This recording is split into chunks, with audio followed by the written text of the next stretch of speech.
Hi friends, welcome to GeeksforGeeks. This is a video tutorial on how to count words whose ith letter is either i-1th, ith or I plus 1th letter of given word.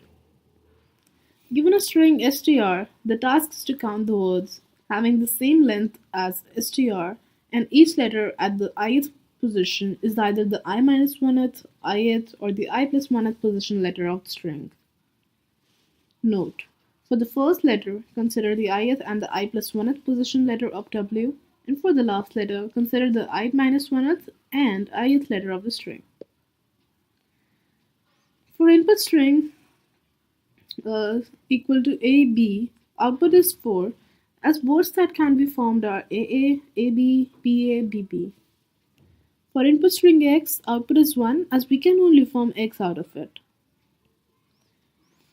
For any letter at index I, except the first and the last letter, there are three possible letters, that is the I minus 1th, ith or I plus 1th letter of given words. So if the three of them are distinct, we have three possibilities. If the two of them are same, we have two possibilities.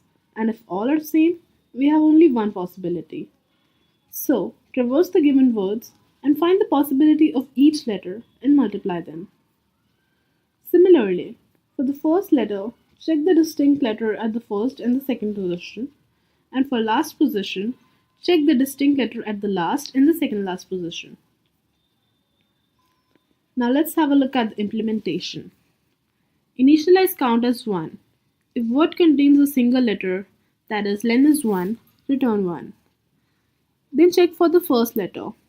If string 0 is the same as string 1, multiply the count by 1, as we have only one possibility, else multiply by 2.